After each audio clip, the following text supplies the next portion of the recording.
Said poor connection. Live. Right, we are back now. We're going to talk parenting news.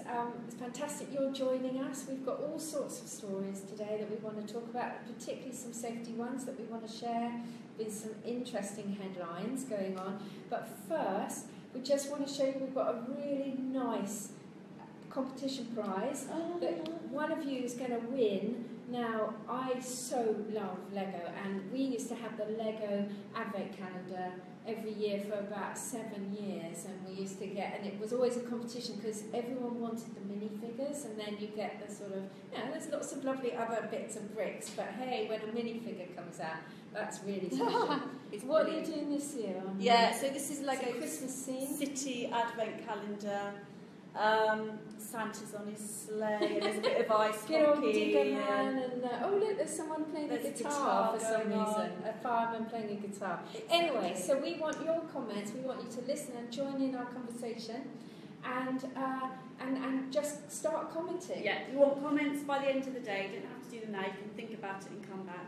And one lucky winner will win this. We only have one to give away. Indeed, it's hot stuff. So, I think, on the theme of Christmas, Tara, do you want to start and tell us about Boxing Day? Exactly, yeah. It's not too early to start talking about Christmas. And there's this petition. Have you seen it? This petition that's really gaining sway. 170,000 people this morning have signed it to close the shops on Boxing Day. What do you guys think? What do we think? We've had loads of messages from our mums. Ridiculous shopping on Boxing Day. Shops and bars should be closed on this day. I wouldn't mind, except for literally seeing all the presents bought in the weeks preceding suddenly half price or less. But others of our mums saying that I'm working on Boxing Day and I'm going to get paid more. So, so that's a big opportunity, isn't it? And I know that you don't always get paid more, that some people are literally employed, and the terms of their employment means that they have to work on whatever day, whether it's a Sunday or a bank holiday, the same amount of pay, because that's just the way their contract's set up. That's pretty tough. One day really for Christmas, then you're back out. I don't know, for me personally, I'm so shocked out by the time I get to Christmas Day. The idea of going shopping as a customer is so far from what I want to do, but I know loads of other people just love that Boxing Day kind of rush. Yeah. I don't know, what do you think, Hezza? My sister works every Boxing Day because she's a manager in a retail store, and unfortunately she feels like she never has a chance to unwind because she's working late till Christmas Eve, late night shopping, and then she's got one day and then she's back at work. I personally love it because I buy all the kids' presents on Boxing Day. Do you? Yeah. Do you really? Because it goes half price. And so next year? No. And then you they just get it a day late. Oh, there we go. But you see, it's interesting because I know there's been a bit of a thing about Black Friday that's coming up, and whether you've got to be quite shrewd about the deals, because not all the deals, they sound like they're fantastic, but sometimes you could actually find that was actually cheaper afterwards or before. Yeah. It's just a clever way of kind of marketing certain deals, and there's that temptation to buy something just because it's half price. Yeah. Oh yeah. And something no one wants or needs just because it's cheap. I do that all the time. I do like those the pictures that when they open the doors and everyone goes mad for the televisions. That sort of makes me giggle. But I guess going back to Boxing Day, it's a tough one. To me, Christmas is about families getting together, whether you're religious or not. Just the whole thing is, a lot of the country shuts down, at least for Christmas Day. Obviously not everyone, and not everyone has the luxury of having Christmas Day off. But to me, it's like, if you could, it's such a shame if you can't get 2 days off where the family can come together, because people do a lot of travelling as well. Yeah. So it really does limit. I think it's fascinating. We'll keep you in touch in terms of that petition. Yeah, because that's going to be. It's been gaining ground. I think it was 100,000 yesterday. We've moved up to 170,000. So, but mums, please do comment, and again, you could be the chance of winning. So tell us in the comments about shopping on Boxing Day, yay or nay. So I wanted to move on to a different story, which is actually one, we love these kind of stories, where it's about someone who's gone out there and wants something, and then the world on the internet, the world on Facebook comes and answers. In fact, this was a Twitter story, I think, wasn't it? Yes. Sometimes the internet can be very kind and giving, And we've all been in those situations where you've bought something or you have your favourite thing and then you find out that it's been discontinued and it's a horror show. But especially when you have a child and they have something that they're so personally attached to. With this story, there's a young boy who has autism and he's been using his favourite sippy cup for 3 years. It's now a bit dilapidated, he needs new sippy cups, but unfortunately Tommee Tippee don't make it anymore. They don't even have the mould to make it anymore. So the dad put out a shout out on Twitter and on internet and had overwhelming responses and got and is now getting receipt of loads of these sippy cups that him and his son can use. And I guess the thing is that children are very, very shrewd and they know when it's not exactly the right one. You know, has it got that little, if it's a toy bear, you know, has it got the kind of crumpled ear? Has it got the eye that doesn't look quite straight? But fancy a sippy cup, and I guess that's just part of this particular boy's thing, that he has this cup, and I think he needs to drink, doesn't he? And he's just not able to drink unless it's this particular cup. He's had 2 trips to A&E because he wasn't drinking. And the other thing, talking about it being exactly right, there was even a student who got in touch saying, I've got a 3D printer. If you can send me as many pictures as you can, we can make it as near to the original as you can. But the dad was like, yeah, but it has to be absolutely on point to the original. So he's so right, Susie, that idea of, is it the actual one? Is it as close to as it can be? No, it has to be. I mean, I remember when I was younger, I sucked my thumb, but I could only ever suck the right thumb. Was the wrong thumb? Lose it. See, that's exactly. the thing. That's the temptation. That's a very good thing. That's the temptation as a parent. You know, do you have the toy that you know you mustn't lose, or do you have the thumb that might help them? And they're not going to lose that. But we all know, and I'm first-hand experience of trying to wean a child off a thumb, and that's a long process that, in fact, the dentist helped us with. But going back to this Tommee Tippee story, it really reminds me, I don't know if you guys saw over the weekend, Walnut the dog. And so Walnut was 18-year-old whippet, I think, and he was very, very ill, and the vet had said, really, he's at the end of his life. And the owner, the family, he was such an important part of their family that, and he used to go walking, they lived by the sea down in the West Country, and he did a post, because he used to see lots of other people in the area walking their dogs, and he did a Facebook post just to say, look, this is going to be Walnut's last walk on the beach on Saturday morning, before then the vet was coming to his house later that day. And of course it goes viral, and it was unbelievable. It was so sad, and this dog who couldn't even really move, but he was held all the way, and hundreds of people came to the beach. But not only that, people all around the world said at 9 o'clock we're all going to be walking our dogs for Walnut. It was just, and that just makes you feel, the internet's so good. We love it for that. Definitely. But it's not always doing the right thing and saying the right thing. I mean, we want to move on to some safety stuff that's been coming up this week, because sometimes these stories come out that are reported in a way and then picked up and repeated across the internet, across Google, across Facebook and Twitter, and sometimes their messages get quite distorted, or they get told in a way that's so scary, and it makes us really hacked off when that happens. So what we try and do on Made for Mums is always kind of say, look, what is the real story? Okay, there's some science here, but what does the science really mean? What's going on? What's the research actually saying? And I think we had one this morning that was where, actually it's come from a BuzzFeed article initially. Originally from BuzzFeed, but it got picked up by the Mirror, and I think the Sun and a few other tabloids, which went with the really non-scary and sensible and calming headline of why you should never feed your baby water and how it could be fatal if you do. So we're talking water here. Water. You should never feed, they're saying, a headline says you should never feed your baby water and it could be fatal. Absolutely. And as we know, one of the things we talk about babies, we talk sort of 0 to 12 months. We know there's not a definitive cut-off.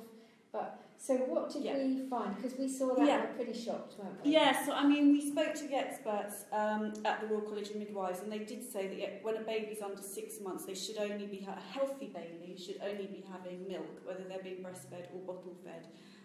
If there's an issue of dehydration, then you need to go and consult a health expert.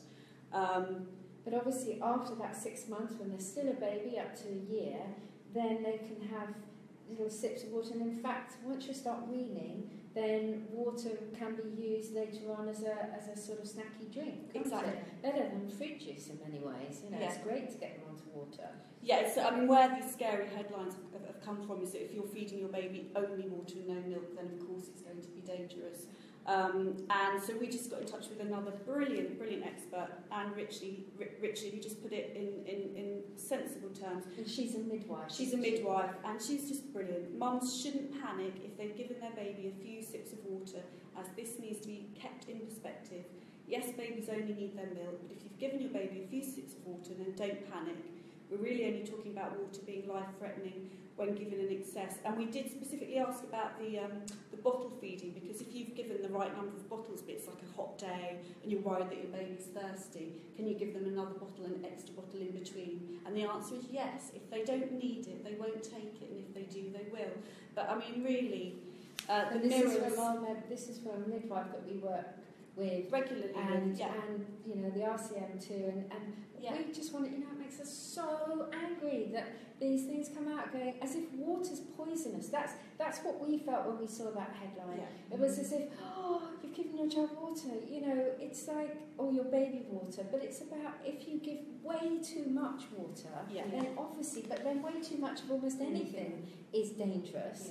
But it's really saying, you know, look, you shouldn't be giving water as an extra drink when they're under 6 months. So if you think they might be dehydrated, you take them to the doctor. Absolutely. But if you do occasionally, if you have in the past given your baby a few sips, and you know, that's really, if anyone's doing anything, that's what they're doing. Then please don't panic. It is not, you're not poisoning your baby in any shape or form, but it's all about giving them the right amount of milk. And you don't want the water to replace the milk. Absolutely. That's the message. Absolutely. Don't replace milk with water. It isn't that water's the scariest thing in the world for a baby. Well, I'm really pleased we've got that. Exactly. So if you have read that headline today, then please just, it's okay, you're doing great, and no more panics on that one. So just briefly, something that's obviously was a big thing on the weekend was Remembrance Day. And as we know that we all, you know, we have 2 minutes of silence that we try and observe, and obviously some people did it on Friday. In fact, some people did it in different places. If you went to football, which is a fantastic thing. But it's quite difficult if you're holding a baby, because a baby doesn't necessarily understand 2 minutes of silence. Well, no. Yeah, this was a mum who was in an Aldi, and an Aldi, the shop, rather than an Audi, a car. Oh, Aldi, the shop, rather than the car. And her little one, I think, was about 13 months, and started crying. So she says, I continue to walk around the shop holding my upset baby and comforting him by talking. So obviously this is in 2 minutes silence where you're not supposed to talk. I heard other shoppers at the end of the silence saying quite loudly that they thought I was disrespectful. There's more to this story. She says, this is going to make me cry. I served in Iraq in 2003 and Afghanistan in 2007 in the field hospitals. I've never forgotten Armistice Day, and I had the honour to wear my medals with pride while I was on parade in the 2009 Festival of Remembrance at the Royal Albert Hall. There's just no winning in this situation. I feel so sorry for her. Who hasn't been there? Not necessarily Armistice Day and the 2 minutes silence. I've been there with my father's funeral and my baby. I've probably been there with weddings, all sorts of things like that. Even on the bus when people are sort of trying to have a nice quiet journey and your baby's screaming their head off. So really, really heartfelt sorry for that woman. We want to know what you think, though, because perhaps, you know, I guess the whole thing about remembrance and the 2 minutes of silence, you know, it is about respect. And there may be people who thought, well, she didn't have to be there at that moment with her baby, and she, I don't know, maybe, you know, but let's hear, if you do comment, you've got a chance to win, on Lego Advent Calendar. And you've got till the end of the day today to write some comments. We really want to hear from you. But we've got just time for a final story, and this again is another safety story, and yet another shocking headline story. So it involves car seats. So we're going to come over and show you the kind of thing we're talking about. And I'll just Sue, sorry, but we've got a few comments. Oh, so Rachel's just saying, hi Rachel, my kids are like Houdini with car seat belts. We've got Robin who said, regarding the woman of the 2-minute silence in Aldi, if she did nothing she would have been moaned at. She couldn't win either way. Loads of comments. My kids had water with juice from 5 months, never had any problems, just didn't replace that with milk. We had a customised statue made of our dog. Oh, Caroline, that's adorable. That's Could you post a picture? We'd love to see that. Yeah, keep them coming, amazing. Yeah, sorry, they weren't coming up on mine, Yeah. so that's fantastic, thank you. So we're standing up because we want to talk a little bit about car seats. And in particular, there was a story actually that came out a few weeks ago, but then was picked up by the BBC on Friday. And it was all about, based on a study where they looked at newborns, literally up to kind of 2, 3, 4-week-olds in car seats. So this is really about, I guess, when you have your baby and you bring them home from hospital. And a study was done, not really looking at, it wasn't so much about kind of newborns and the sitting position, but they just wanted to check out because they do a test. It was really based on premature babies, because with premature babies, they're tiny in car seats, and sometimes there's concerns about how they're breathing and if their lungs are developed enough. And there's a test that often happens in UK hospitals to check that they're okay to be taken home in a car. But what they realised was that when they were doing this test, and they test kind of the breathing and the oxygen and the oxygen saturation in the blood, they realised that actually they were testing the babies when they were lying flat. So they did a new test where they did 2 things. They put them actually sort of sitting up in a car seat. And you can see here, this is why we wanted to bring, we've got a lovely little doll who's kind of, imagine a little premature baby. But you can see that even though, just in any car seat, and once you've got that clipped in, there's quite an angle that they're sitting up in. And the other thing that they did was in a car, it sort of jiggles like this. Oh, look, baby's enjoying. Bit of jiggling, imagine. And we all know that's brilliant because it helps to send them to sleep. So they wanted to have a look at this. And what they kept these babies, these new babies, they got some they worked with some new mums, and they found that a lot of them were kind of falling asleep. And as we know, especially, you can see here, it's so difficult when they're tiny to get them in safely. But they found that when they're falling asleep, often, because imagine the baby's eyes are shutting, because their necks are so weak, they were sort of bending forward, and you can see here, it starts to kind of go on their chest a little. So that was really their concern. Now they found that it was having an effect. They weren't saying what the effect of that was in terms of how dangerous that was. All they know is that it was having an effect. But then the headlines were, newborns not safe in car seats. And we're like, well, actually there's more of a story. And when you look at the research, what's the research actually saying? Should we be scared? No. The first thing is, the safest place for babies, if they're travelling in a car, is in a car seat.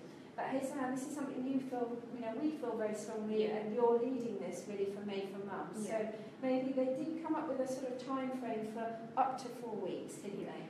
With premature and newborn babies up to 4 weeks, the guidelines that they're saying is that you should keep a baby into a car seat no longer than 30 minutes. We are huge champions of parents being aware of the 2-hour rules. So in car seats with newborns, take breaks as often as you can, but when children are older, there's the 2-hour rule, which means that you should remember to not have your children in a car seat or even in a seated position for longer than 2 hours. So it's not just car seats, it could be bouncers, it could be in any kind of seated position.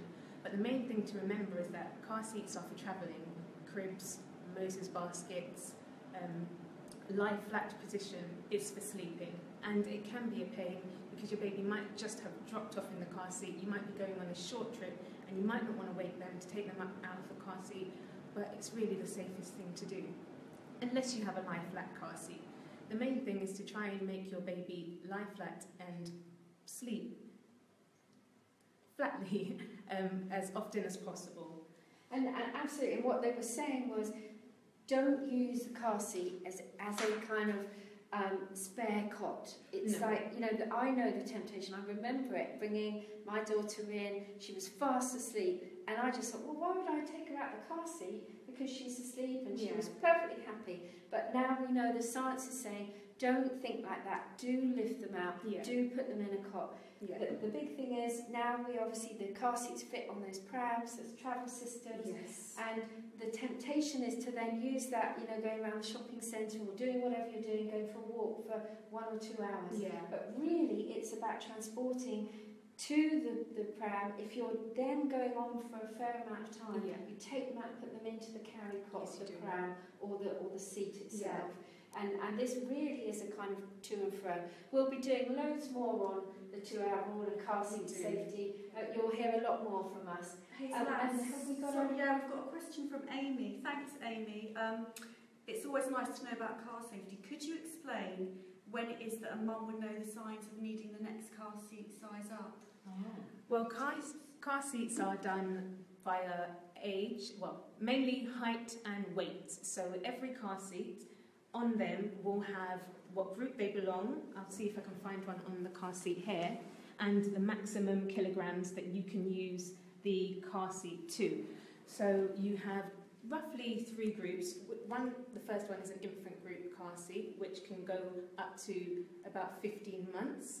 Then you'll have the second stage car seat, which can go up to about 4 years, and then finally, once your child is taller than 135 centimetres, they won't need a car seat after that time. Is that when they move to the booster stage? Because we've got Caroline saying, what age can they move from a child seat to booster? So is that a height thing rather than an age thing? It's definitely a height thing. We recommend high back boosters as opposed to...